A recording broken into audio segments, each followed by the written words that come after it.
আমরা তো মনে করি শুধু নামাজ পড়লেই বোধহয় আমি অনেক সওয়াব পেলাম, রোজা রাখলেই সওয়াব পেলাম, শুধু জিকির করলে সাদাকা করলেই সওয়াব পেলাম। কিন্তু রাসূল সাল্লাল্লাহু আলাইহি ওয়াসাল্লাম বলেন যে দুইজনের মধ্যে একটু মনোমালিন্য তুমি মিলিয়ে দাও, এটা এর চেয়েও বেশি সওয়াবের। আল্লাহু আকবার। দুই গোষ্ঠীর মধ্যে দীর্ঘদিনের ঝগড়া মিলিয়ে দাও, এটা এর চেয়েও বেশি সওয়াবপূর্ণ। রাসূল সাল্লাল্লাহু আলাইহি ওয়াসাল্লাম মক্কা থেকে মদিনায় যেয়ে কি করেছেন? আউস এবং খাজরাজের দীর্ঘদিনের যুদ্ধ 1 ঘন্টার মধ্যে কি settle down. He was a very good mediator and arbitrator. চমৎকার মধ্যস্থতা করতে জানতেন তিনি। তাহলে এইভাবে উত্তর জানার জন্য শিক্ষার্থীদেরকে আগ্রহী করে তুলতেন। আচ্ছা, আরেকটা পদ্ধতি ছিল অবজারভেশন অ্যান্ড কারেকশন। রাসূল সাল্লাল্লাহু আলাইহি ওয়াসাল্লাম, আমি আলোচনার শুরুতেই বলেছি, হি was a very good observer. চমৎকার পর্যবেক্ষণ করতেন এবং সংশোধন দিতেন।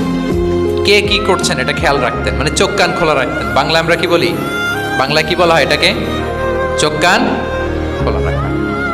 মসজিদে নববীতে এরকম ভুরি ভুরি পাবেন যে রাসূল সাল্লাল্লাহু আলাইহি ওয়াসাল্লাম কে কি করতেছে অবজার্ভ করতেছে, ওইটার উপর বেস করে তাকে নাসিহা করতেছে। একটা বিখ্যাত হাদিস তো আপনারা জানেন, রাসূল সাল্লাল্লাহু আলাইহি ওয়াসাল্লাম বসা, এক বেদুইন আসলো, এসে তার উটটা মসজিদে নববীতে বাঁধলো, বেদে 2 রাকাত নামাজ পড়লো, নামাজ পড়ে হাত তুলে আল্লাহর কাছে দোয়া করে, ইয়া আল্লাহ আল্লাহুম্মা আরহামনি ওয়া মুহাম্মাদা ওয়ালা তারহাম মা'ানা আহাদা। মানে ও আল্লাহ, তুমি শুধু আমারে রহম করো আর মুহাম্মদ সাল্লাল্লাহু আলাইহি ওয়াসাল্লামের রহম করো, আমাদের দুজনের সাথে আর কাউরে রহম করো না তুমি। বেদুইন তো কি বেদুইন, মরুপল্লীতে বসবাস। আদাবুদ দোয়া, দ্য এটিকেটস অফ দোয়া, দোয়ার যে একটা আদব আছে, অন্যের জন্য দোয়া করলে যেটা নিজের লাভ, এগুলো তো জানে না। আল্লাহ তুমি আমারে মাফ করো, মুহাম্মদ সাল্লাল্লাহু আলাইহি ওয়াসাল্লামকে মাফ করো, আমাদের ছাড়া আর কাউরে মাফ করো না, কাউরে রহম করো না। এটা রাসূল সাল্লাল্লাহু আলাইহি ওয়াসাল্লাম দূর থেকে বসে বসে অবজার্ভ করছেন আর বললেন, হায় রে, লোকটা একটা প্রশস্ত জিনিসকে সংকীর্ণ বানায় ফেললো। গোটা বিশ্বের সবাইকে যদি আল্লাহ ক্ষমা করে, রহম করে, আল্লাহর রহমের দরিয়ায় কোনো ঘাটতি হবে বলেন তো? হবে? একটা প্রশস্ত বিষয়কে সে সংকীর্ণ করে ফেলল।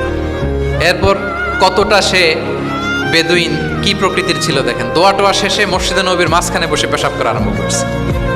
বিখ্যাত হাদিস জানেন, সবাই মারতে গেল, রাসূল ইসলাম থামালেন, বললেন পানি ঢেলে দাও।